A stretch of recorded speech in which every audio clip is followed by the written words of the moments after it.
Paz do Senhor, meus irmãos, que alegria mais uma vez estar aqui agora para comentar a lição de número 7, que tem por título Tentação, a batalha por nossas escolhas e atitudes. O texto áureo dessa lição está na primeira carta de João, capítulo 2, versículo 16, que diz assim: porque tudo o que há no mundo, a concupiscência da carne, a concupiscência dos olhos e a soberba da vida, não é do Pai, mas do mundo. A verdade prática diz assim: a tentação, no sentido religioso, é a atração ou sedução para praticar o mal, tendo por recompensa prazeres ou lucros ilícitos. O texto bíblico para hoje está no Evangelho segundo escreveu Mateus, capítulo 4, do versículo 1 ao versículo 11, que diz assim: então foi conduzido Jesus pelo Espírito ao deserto para ser tentado pelo diabo. E, tendo jejuado 40 dias e 40 noites, depois teve fome. E, chegando-se a ele o tentador, disse: se tu és o Filho de Deus, manda que essas pedras se tornem em pães. Ele, porém, respondendo, disse: está escrito, nem só de pão viverá o homem, mas de toda a palavra que sai da boca de Deus. Então o diabo o transportou à cidade santa e colocou sobre o pináculo do templo, e disse-lhe: se tu és o Filho de Deus, lança-te daqui abaixo, porque está escrito: aos seus anjos dará ordem a teu respeito, e tomar-te-ão nas mãos, para que nunca tropeces em alguma pedra. Disse-lhe Jesus: também está escrito: não tentarás o Senhor teu Deus. Novamente, o transportou o diabo a um monte muito alto, e mostrou-lhe todos os reinos do mundo e a glória deles. E disse-lhe: tudo isto te darei, se prostrado me adorares. Então disse-lhe Jesus: vai-te, Satanás, porque está escrito: ao Senhor teu Deus adorarás, e só a ele servirás. Então o diabo o deixou, e eis que chegaram os anjos e o serviram. Meus irmãos, o objetivo geral dessa lição é mostrar que Jesus venceu a tentação. Os objetivos específicos, no primeiro ponto, primeiro tópico, conceituar a tentação. No segundo tópico, explicar o processo da tentação de Jesus. E no terceiro tópico, elencar as tentações de Jesus. Vale a pena lembrar, antes de nós começarmos o comentário propriamente dito, que nessa oportunidade, nesse contexto, nós vamos falar aqui de algo que todos nós sofremos, que é a questão da tentação. Nós vamos mostrar aos irmãos, vamos comentar, que a nossa trajetória de fé, a nossa trajetória, a nossa vida espiritual, ela está pautada em decisões que nós tomamos. Caberia, digamos assim, uma pergunta desde já: qual a natureza das decisões que nós estamos tomando em nossa vida espiritual? Então, partindo para a lição, o autor ele lembra de uma coisa bem interessante, do paralelismo que se pode fazer entre os 40 anos que o povo de Deus ficou no deserto e os 40 dias que Jesus ficou no lugar ermo, não é? Que a Bíblia, algumas ou a maioria das traduções descrevem como deserto, os 40 dias que Jesus ficou. A diferença, e o que nós poderíamos desde já adiantar para os irmãos e refletirmos inclusive, é que durante o período em que o povo permaneceu no deserto, eles não venceram as provações, eles não passaram no teste de fidelidade ao Senhor Jesus, eles não passaram por aquele momento de prova glorificando o nome do Senhor, como fizeram vários personagens da Bíblia Sagrada, em detrimento a Jesus, que foi tentado durante os 40 dias que permaneceu no deserto e venceu todas as tentações, passou todas as provas e Deus foi glorificado por meio do nosso Senhor e Salvador Jesus Cristo. Primeiro tópico da lição fala acerca de exatamente da tentação. E o autor ele faz a observação de que tentação e tentar, na Bíblia, aplica-se tanto no campo secular como no campo religioso. Então, na verdade, o que vamos analisar aqui são os significados da palavra tentação, baseado em alguns contextos que foram selecionados para essa lição, mas que dá para nos trazer claramente a ideia do que a Bíblia Sagrada quer nos falar quando o assunto é tentação. A primeira coisa sobre tentação foi escolhido a passagem da provação lá em Refidim. Lá em Refidim, conforme Êxodo, capítulo 17, eu separei aqui para comentar com os irmãos, capítulo 17, a partir do versículo 1 ao versículo de número 7, a Bíblia Sagrada diz que depois de Deus ter operado o milagre, ter mandado maná, ter mandado carne, agora, conforme mandamento de Deus, segundo o mandamento do Senhor, o povo foi levado partiu do deserto de Sim e acamparam lá em Refidim. E a Bíblia Sagrada faz uma observação, que lá em Refidim não havia água para o povo beber. Preste bem atenção a essa passagem, como é interessante, para a gente entender a questão da tentação e da provação. Aí a Bíblia diz que o povo contende contra Moisés e diz a Moisés: nós precisamos de água para beber. A Bíblia Sagrada diz no versículo 2 que Moisés diz assim: por que contendeis comigo? E por que tentais o Senhor? Mais à frente, no versículo 7, você vai ver, essas duas perguntas de Moisés são fundamentais no versículo 2. Êxodo 17, 2. Por que contendeis comigo? Moisés dizendo ao povo: por que vocês contendem comigo? E ele diz assim: por que vocês tentam ao Senhor? Preste bem atenção, o versículo 7 diz: e chamou o nome daquele lugar Massá, que significa tentação, e Meribá, que significa contenda. Então, o povo tentou a Deus e contendeu contra Moisés. Então, aquele lugar foi chamado Massá e Meribá, por causa da contenda dos filhos de Israel, e porque tentaram ao Senhor, dizendo: onde está o Senhor no meio de nós? Né? Está o Senhor no meio de nós ou não? Então, na verdade, a gente observa aqui duas coisas. Primeiro, a falta de reverência para com o homem de Deus, que estava sobre a responsabilidade do Senhor, estava em suas mãos ali a responsabilidade de conduzir o povo de Deus naquela jornada. E, logicamente, que tudo que se falava, que ele mencionava, era da parte de Deus. Então, tem ali a questão de Moisés e a questão da tentação a Deus, né? A contenda contra Moisés e a tentação a Deus, que revela um gesto de incredulidade. Você observa, Deus incredulidade e falta de temor. Deus já tinha mandado carne, Deus já tinha mandado maná, e agora o povo tem a ousadia de perguntar: está o Senhor no meio de nós ou não? Né? Então você vê que é um gesto de profunda incredulidade. No primeiro ponto, o autor, ele falando de tentação, ele toma esse exemplo de Refidim.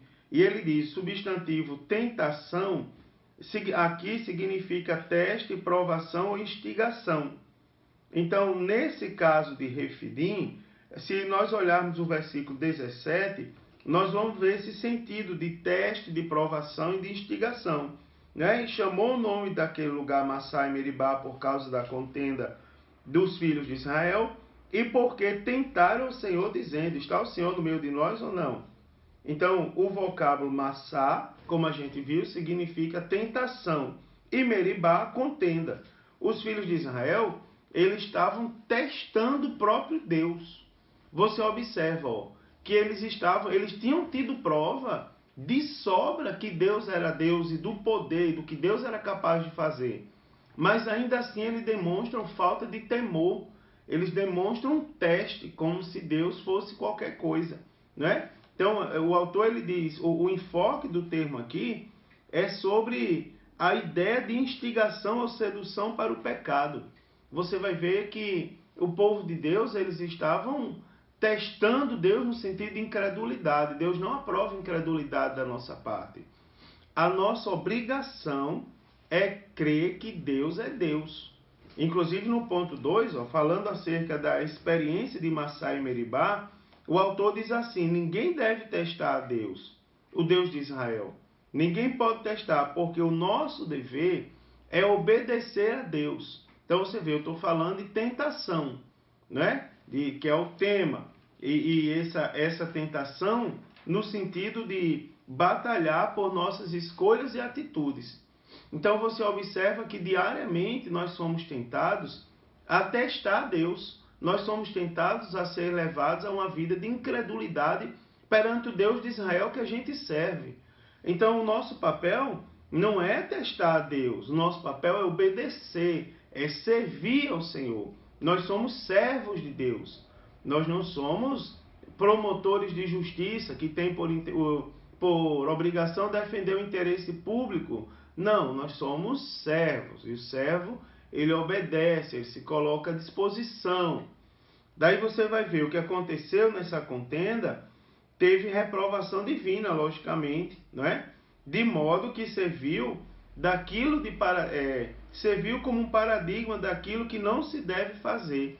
Se nós olharmos, por exemplo, o livro dos Salmos, o Salmo de número 95, Salmo de número 95, nos versículos de número 8 e 9, nós vamos ver a seguinte palavra: não endureçais o coração como em Meribá, e como no dia da tentação no deserto, quando os vossos pais me tentaram, provaram-me e viram a minha obra. Né? Então você vê, serviu como paradigma daquilo que não se deve fazer. Duvidar da capacidade do seu Deus. Já pensou? Que coisa terrível para uma pessoa, para um crente em Jesus, para uma pessoa que serve a Deus, chegar ao ponto de duvidar da própria capacidade do Senhor. Então você vai ver, testar a Deus, na verdade, é questionar a fidelidade de Deus mediante o pacto que foi feito. Queridos, a Bíblia diz que Deus não é homem para que minta, nem filho de homem para que se arrependa. Cabe a todos nós obedecer a Deus. Cabe a todos nós sermos fiéis a Deus. Então, tentar o Criador reflete completamente a descrença nele. E a Bíblia Sagrada, ela é completamente contrária à descrença ao Deus verdadeiro. Né? Jesus chega a dizer assim: quem crê em mim será salvo. E quem não crê, aí ele diz, já está condenado. Já está condenado. O negócio é tão sério que já está condenado. Ainda acerca da tentação, a gente pode analisar a tentação como um teste. Preste bem atenção, que é algo que é muito comum nas passagens do Antigo Testamento. Vou dar um exemplo aqui, um exemplo clássico. O sacrifício de Isaac, lá na terra de Moriá, no monte que Deus mostrou a Abraão, onde ele diz assim: e aconteceu depois dessas coisas que tentou Deus a Abraão. Você vê essa tentação no sentido de teste. Ele diz assim, a finalidade é revelar ou desenvolver o nosso caráter. Quando Deus ele faz uso dessas coisas, é por essa finalidade, revelar ou desenvolver simplesmente o nosso caráter. O hebraico aqui, para tentou, é nissá, né? O mesmo, nissá, que tem por sentido testar, experimentar, fazendo uso, usado para pesquisa científica, hoje em dia, por exemplo, Israel, conforme a informação que o autor nos passa na lição. Então ele diz assim, a Septuaginta traduziu por perazó, né? De onde vem o termo substantivo perasmos, né? Que aparece no Novo Testamento com a mesma ideia de teste. Por exemplo, em Apocalipse 2:2, onde diz: e puseste à prova os que dizem ser apóstolos e não são. Né? Então, o Novo Testamento ele emprega esse termo também como ideia de tentativa. Por exemplo, Se você virar a página da sua Bíblia aí ao livro dos Atos dos Apóstolos, capítulo 16, você vai ver lá, capítulo 16, versículo de número 2, aonde diz assim, ó, aliás, 16 e versículo 7, aonde está escrito: e quando chegarem a Mísia, intentavam ir para Bitínia, mas o Espírito não lhes permitiu. Então, com a ideia de tentativa, eles tentavam, tinham a ideia de ir a determinado lugar, mas o Espírito naquele momento não permitia. Dando continuidade, a gente pode entrar no ponto 2 e falar acerca da tentação de Jesus. Tudo que diz respeito a Jesus é uma coisa muito bonita da gente falar. Por exemplo, Jesus, você observa, o batismo de Jesus foi algo assim extraordinário, foi algo que é um acontecimento único na história da humanidade. A Bíblia Sagrada diz que Jesus foi batizado, aliás, por João lá no deserto, e a Bíblia Sagrada diz que, veja só a cena, uma voz brada do céu e diz: este é o meu filho amado em quem eu me comprazo. Diz que o Espírito vem sobre ele como em forma corpórea de uma pomba. Né? Então você vê que foi uma coisa assim espetacular, uma coisa que nunca foi vista, né? Além do dia em que foi visto acontecer com o próprio Jesus Cristo. Então, o que a gente tem? Aqui a tentação de Jesus no deserto, a Bíblia diz que logo após ser batizado, Jesus foi levado ao deserto para ser tentado, né? E lá ele jejuou 40 dias e 40 noites, teve fome, foi tentado durante todo esse período. Então era de se esperar, não é? Afinal, Jesus veio, conforme o autor lembra, para desfazer as obras do diabo. Era de se esperar que ele enfrentasse a reação brutal da parte de Satanás. Né? O inimigo, ele declara guerra em favor da sua causa de reinar única e exclusivamente sobre a terra. Mas a terra é a criação de Deus. E a chegada do Salvador, ela criou um certo alvoroço, né? No reino das trevas. Isso é uma coisa comum de acontecer, visto que o Satanás estava condenado e não imaginava que Jesus Cristo viesse assim. Você observa, primeiro ponto da tentação de Jesus. Muito interessante a gente saber isso aqui. Que Jesus foi levado ao deserto.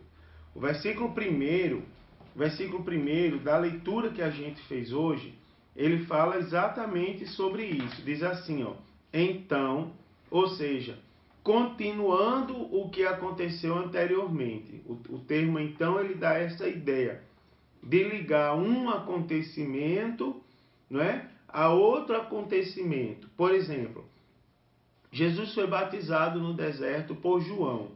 Então, ou seja, logo após isso, tem toda aquela descrição do batismo de Jesus. Então, foi conduzido Jesus pelo Espírito, com E maiúsculo, Espírito Santo, ao deserto para ser tentado pelo diabo. Né? Primeiro, o deserto, segundo diz o autor, ele diz assim: o deserto é um lugar onde os seres humanos percebem a grandeza de Deus e a fragilidade humana. Isso aqui eu poderia resumir assim no sentido do jejum, né? O jejum é o momento onde o ser humano percebe a grandeza de Deus e a nossa fragilidade. É o momento onde a gente declara, por meio da nossa fé, não é, que nós cremos que nós somos sustentados única e exclusivamente por Deus. O autor ele diz assim: é um lugar de profundo silêncio para meditação e oração, onde há vastidão de espaço para ouvir a voz de Deus. E com a ressalva de que foi no deserto onde grandes homens de Deus foram preparados para o serviço sagrado, como por exemplo Moisés, conforme nós podemos ver em Atos, capítulo 7, do verso 30 ao 33. Eu vou ler só esse versículo de Atos, e depois a gente pode citar a referência de Elias. Então, Atos, capítulo 7, a partir do versículo 30, nós vamos ver assim, ó. E completados 40 anos, apareceu-lhe o anjo do Senhor no deserto do Monte Sinai, numa chama de fogo de um saçal. Então Moisés, quando viu isto, se maravilhou da visão, e aproximando-se para observar, foi-lhe dirigida uma voz do Senhor, dizendo: Eu sou o Deus de teus pais, o Deus de Abraão, e o Deus de Isaque, e o Deus de Jacó. E Moisés, todo trêmulo, não ousava olhar. Então você vai ver a referência de Moisés sendo moldado no deserto. E a gente também poderia ler o primeiro livro dos Reis, lá no capítulo 19, do versículo 4 ao versículo 10, para mostrar também o processo de formação do profeta Elias. Não é nada mais, nada menos do que o profeta Elias. Então, o autor ele faz uma ressalva muito interessante se fazer para os alunos aqui, onde ele diz assim: o termo deserto nessa passagem não é suficiente para determinar o lugar exato em que Jesus suportou os 40 dias de jejum e tentações. Mas, ele diz, há concordância entre muitos estudiosos que se trata de uma parte despovoada da Judéia, onde João o Batista iniciou seu ministério. Ainda há a versão da tradição posterior a isso, que indica o Monte da Quarentena, a oeste de Jericó, onde foi construída na encosta da montanha uma igreja lá no século de número 6. Então você vê aí, ó, que o termo deserto ele foi utilizado para representar o lugar, não é? Para assemelhar ao conhecimento humano o lugar onde Jesus foi levado para ser tentado pelo diabo, tá certo? O ponto 2 ainda sobre a tentação de Jesus fala sobre o jejum de Jesus. Aqui é muito interessante. Os tabus. Ora, qual o pecado que há no ser humano jejuar 40 dias e 40 noites? Agora, seja sincero, preste bem atenção. Eu não estou dizendo que eu sou a favor que as pessoas façam uma campanha de 40 dias de jejum. Eu sou a favor, sou crente, sou pastor de igreja, eu sou crente pentecostal. Eu creio na atualidade dos dons e do Espírito Santo. Eu creio no genuíno batismo no Espírito Santo com a evidência do falar em outras línguas, conforme Atos capítulo 2, conforme o livro do profeta Joel. Então você observa o seguinte, o que eu estou falando aqui é que a questão dos 40 dias e 40 noites não é uma doutrina bíblica. Ou seja, para você alcançar algo da parte de Deus, não necessariamente você tem que fazer 40 dias e 40 noites de jejum. Eu estou falando isso para não formarmos pessoas fanáticas, porque elas vão a um extremo, o fanatismo vai a um extremo que vai desagradar a Deus, tá certo? Não há nenhum problema, uma campanha de oração, de jejum de 40 dias e 40 noites, isso vai ser uma glória de Deus. Mas devemos tomar cuidado com o fanatismo. Certa vez eu fui chamado na casa de uma pessoa, por uma irmã, onde o filho dessa irmã, ele ouviu uma pregação na igreja que as nossas vestes têm que ser brancas. E todos nós sabemos o significado de termos as vestes brancas, alvas como a neve. Só que o rapaz entendeu de chegar em casa e vender todas as roupas dele, tirou todas as roupas do armário para vender, e ele disse que fez um bazar na frente da sua casa, e ele disse que aquilo ali, ó, é porque Deus tinha falado com ele no culto que era para ele só usar roupas brancas. Então você observa que é um fanatismo, gerou um tipo de fanatismo. Então a gente precisa conter isso. Em relação ao jejum de Jesus, segundo a narrativa de Mateus, lá no versículo de número 2, nós vamos observar, e tendo jejuado 40 dias e 40 noites, ou seja, foi um jejum total, de dia e de noite, não foi algo de jejuar de dia e comer à noite para jejuar no outro dia, não. Foi 40 dias e 40 noites de jejum, tá certo? 40 dias e 40 noites de jejum. Esse é o cuidado que eu estou dizendo para ter. Estou falando de Jesus, Jesus Cristo. O autor, inclusive, faz a ressalva. Ele diz, só mais 2 personagens bíblicos praticaram um jejum tão prolongado de 40 dias. Coincidentemente, os mesmos 2 que também tiveram seus ministérios moldados no deserto, que foi Moisés e Elias. Né? Mas isso aconteceu, ó, o autor ele é muito sábio nessa colocação agora. Ele diz assim, mas isso aconteceu em situações específicas. E ele faz a ressalva. Isso mostra que esse tipo de jejum, 40 dias e 40 noites, não é uma doutrina da igreja, tá certo? Não é uma doutrina da igreja. Então nós devemos tomar muito cuidado com esse detalhe, tá bom? Então Lucas afirma que Jesus naquele dia não comeu coisa alguma e terminados eles, ele teve fome. Está lá em Lucas capítulo 4, versículo 2. Então o verbo grego nestoiou, jejuar, significa literalmente abster-se de alimento nessa situação. Então, eu estou levando muito para o lado para evitar o fanatismo, mas explicando o jejum de Jesus, ele passou 40 dias e 40 noites, de fato, sem se alimentar, conforme a Bíblia Sagrada, tá certo? Sem se alimentar. Como isso é possível, já que ele era um homem? 100% homem, mas também 100% Deus. Tá bom, queridos? Então, a tentação. Agora vamos ver como a tentação aconteceu. Então você vê, tem alguns segmentos que defendem o seguinte, ó, defende a ideia de uma tentação subjetiva, simbólica, uma tentação visionária.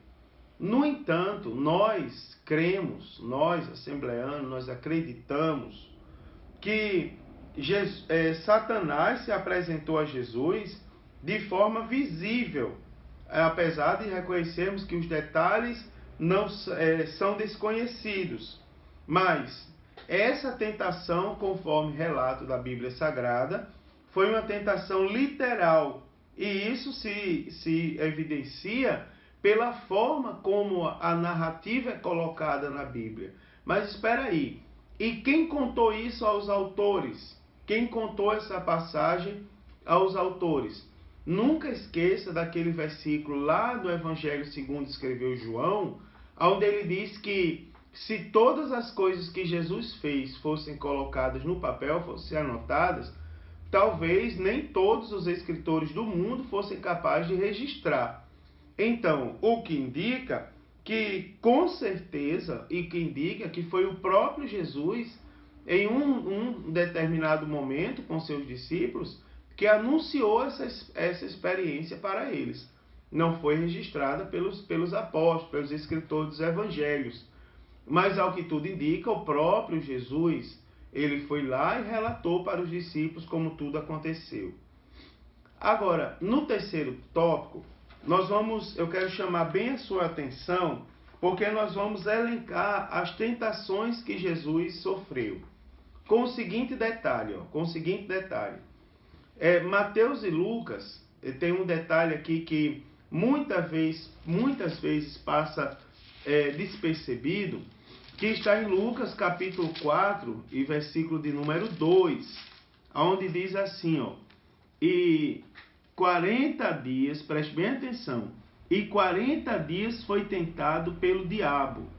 Preste atenção que é o que a Bíblia diz, e 40 dias, por 40 dias Jesus foi tentado pelo diabo. Então, olha só que detalhe que passa despercebido, né? Jesus sendo tentado por 40 dias. O versículo continua, fala, não comeu coisa alguma e terminado, ele teve fome. Preste bem atenção. Lucas e Mateus, então, ao que tudo indica, eles relatam apenas as 3 últimas tentações do diabo. As 3 últimas tentações. Né? Então, que foram, digamos, o ápice, não é? O auge das tentações, digamos assim, do período de tentação que Jesus sofreu do diabo. Então, na verdade, a gente precisa lembrar, não é, que Jesus foi tentado todos os dias. E também precisamos lembrar, por exemplo, em Lucas capítulo 22, é muito importante esse detalhe. Primeiro que ele foi tentado todos os dias. Lucas 22 e versículo de número 28, ele traz uma coisa interessantíssima que também é importante a gente saber. Onde diz assim, ó: e vós sois os que tendes permanecido comigo nas minhas tentações. Jesus falando e dizendo aqui, revelando, ó, que ele sofreu tentação todos os dias da sua vida. Isso é muito interessante, muito interessante. Jesus foi tentado no deserto, mas Jesus também foi tentado todos os outros dias. Isso é outra observação. Jesus continuou sendo tentado durante todo o seu ministério. Agora, acerca das 3 últimas tentações que Mateus e Lucas registram, diz assim, a primeira delas está na segunda parte do versículo 3 da leitura que a gente fez, onde diz assim: se tu és filho de Deus, manda que essas pedras se tornem pães. Você observa que há uma condição. O diabo está lançando um desafio. Ele está dizendo, ó, se você for filho de Deus, ou seja, aqui essa conjunção ela soa como uma conjunção condicional, né? Se você é filho de Deus mesmo, ou seja, o diabo desafiando Jesus, desafiando o fato de Jesus ser filho de Deus. Se você é filho de Deus, manda que essas pedras se tornem pães. Então o autor ele explora o seguinte significado. Ele diz: o objetivo dessa investida diabólica era incitar Jesus a usar os seus poderes em benefício próprio. Você observa que a declaração pública do próprio Deus a respeito de Jesus: esse é o meu filho amado em quem eu me comprazo. E Satanás sabia disso, mas ainda assim ele desafia Jesus acerca da sua filiação de Deus.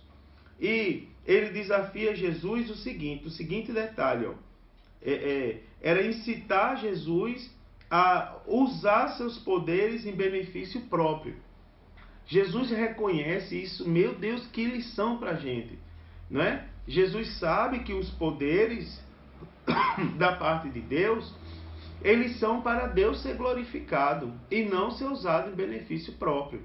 Por exemplo, eu vou fazer só um paralelo aqui. Não vou entrar nesse assunto, porque não é o assunto da lição hoje. Mas só um paralelo.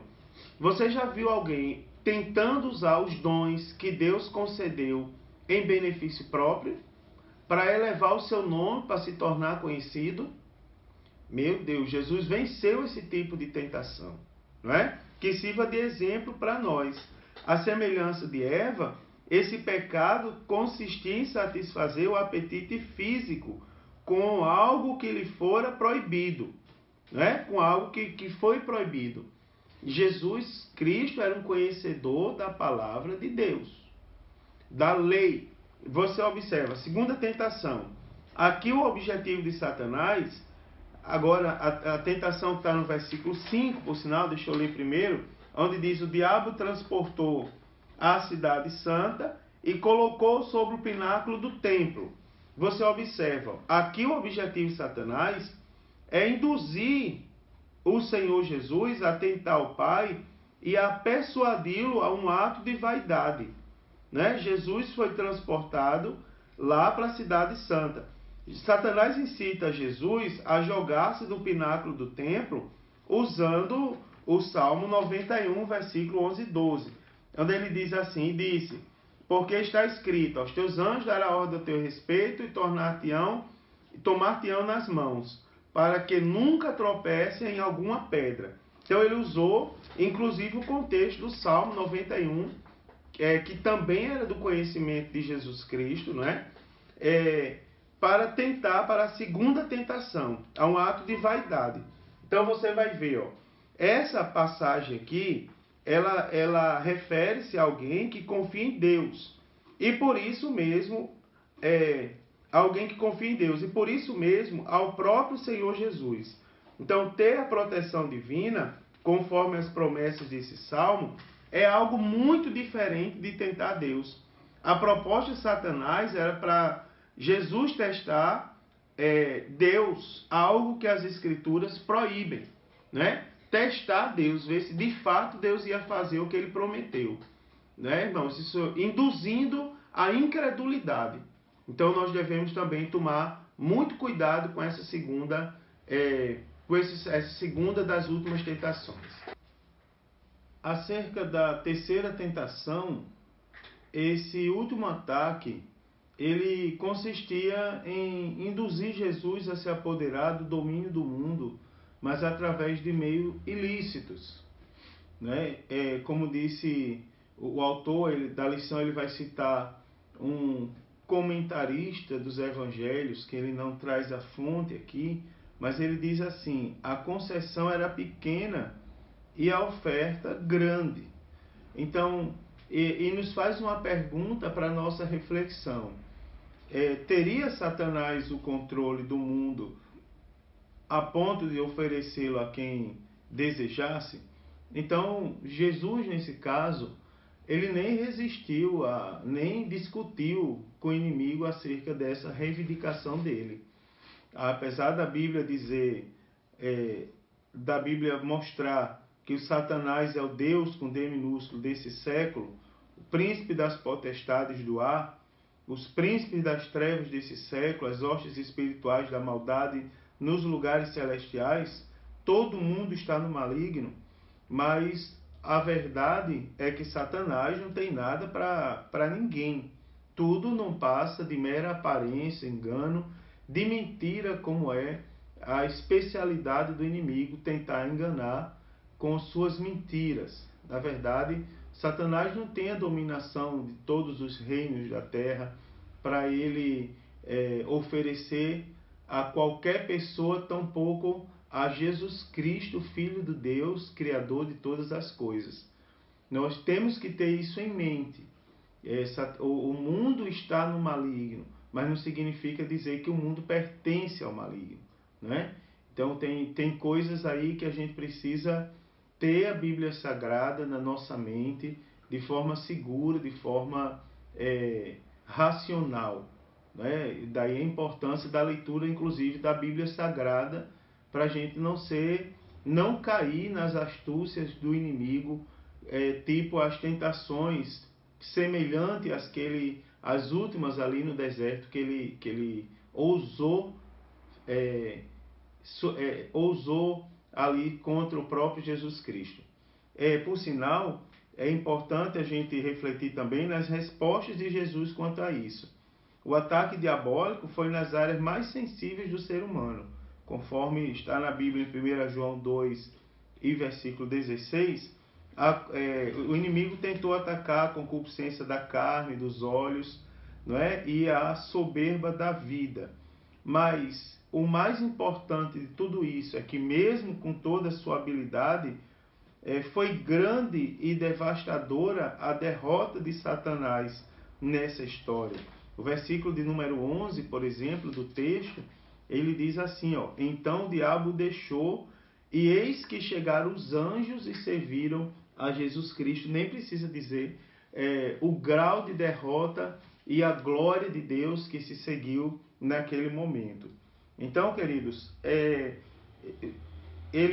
o inimigo foi vencido, outro fato interessante, não foi por nossas próprias forças. Na lição passada, a gente fez essa ressalva. Não é simplesmente resistir o diabo, é se sujeitar a Deus. Sujeitai-vos, pois, a Deus. Resistir o diabo e ele fugirá. Mas se houver uma sujeição às leis de Deus, a obediência à lei de Deus é fundamental para que nós possamos obter sucesso, digamos assim, na nossa vida espiritual, no sentido mais simples da palavra. Então, lembre-se que Jesus venceu dizendo, está escrito e está escrito. A Bíblia Sagrada, a nossa regra de fé e de prática, nunca pode ser esquecida nesse momento, não é? Então, Jesus citou 3 passagens do Pentateuco para vencer o inimigo. Deuteronômio 6 e 13, versículo também 6 e 16 e capítulo 8, versículo 3. Então, o grande conquistador, o Senhor Jesus Cristo, pode simpatizar com os que são tentados, pois ele mesmo foi tentado de maneira real. Então, nós podemos nos consolar porque temos um protetor no céu que é capaz de se compadecer com as nossas fraquezas. Então, queridos, a conclusão dessa lição, ela diz assim: diante dos fatos aqui expostos, aprendemos a não subestimar a força e os ardis de Satanás e seus demônios, pois ele ousou tentar o próprio Filho de Deus. Adão foi testado e não passou no teste. Da mesma forma, Israel foi reprovado logo no limiar de sua história como nação. Mas Jesus Cristo foi aprovado. Glória a Deus por isso. Para concluir, lembro aos amados irmãos a importância de nós mantermos a leitura da Bíblia Sagrada em dia. Leia a Bíblia Sagrada diariamente, 2 ou 3 capítulos da Bíblia Sagrada. É de suma importância para a nossa vida espiritual. Que Deus abençoe, desejo uma excelente aula e que, se Jesus não voltar, nós possamos ter a honra de comentar também a lição de número 8, que é outra grande lição e tem por título: Nossa luta não é contra carne e sangue. A paz do Senhor Jesus.